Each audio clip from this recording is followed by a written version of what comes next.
Hey MCA, I'm Ranjith from the Reach Out team, and today I want to share with you one way that we can share the gospel with people in our life that don't know Jesus.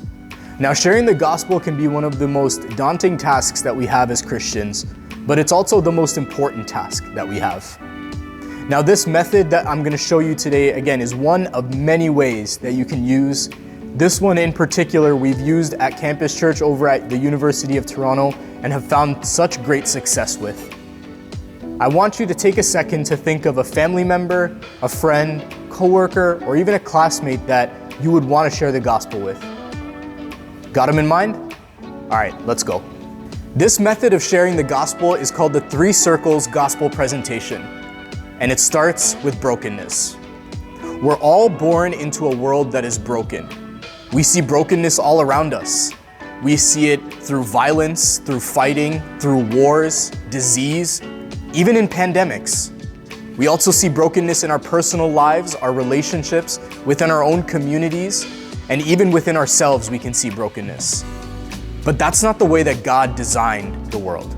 Despite the brokenness we might see in this world, there's still beauty in this world.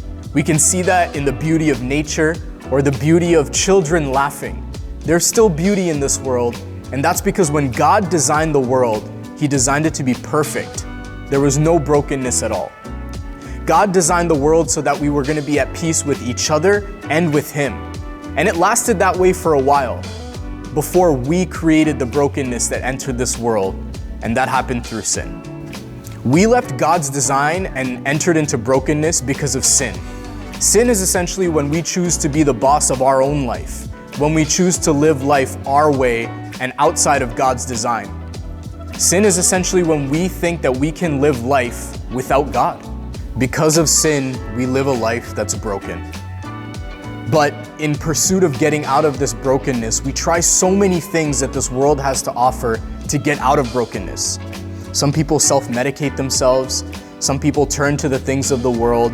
Some people think getting into the right relationship will get them out of brokenness, or being successful in life will get them out of brokenness. All of these things bring us temporary satisfaction, but just like a bungee cord, they snap us right back into a life of brokenness. But this is where God comes back into the picture. God, being so loving toward us, didn't want to see us live in this brokenness. So He sent His Son Jesus to come live on earth with no sin and no brokenness. Jesus took on Him our sin and our brokenness on the cross and died for us. But just to show His power over sin and death, on the 3rd day He came back to life. He was resurrected. Because of this, Jesus declared that if we believe in Him, believe that He defeated sin and brokenness, and we ourselves turn away from our sin and brokenness, that we can find a way out, that we can recover and pursue God's original design for our lives. Believing that Jesus existed is not enough, but we have to believe that He is our only way out of brokenness and out of sin. But all of this doesn't mean that when you're Christian, you're perfect, because we're not. We're all subject to brokenness and sin. But being Christian is the understanding that even if we sin, or even if we enter into a period of brokenness in our lives, we know the way to get out. We know to escape brokenness and sin, that we can believe and trust in Jesus and what He did on the cross for us to escape a life of brokenness and sin. So MCA, there you have it. There's a very condensed version of our 3 circles gospel presentation. Again, this is one of many ways you can share the gospel with people in your lives. We hope this encouraged you. We hope this can challenge you. And we hope that this will be something that you can use in your life for that person that you thought of, to share the gospel with them and help them come to know the love of Jesus. God bless you, church.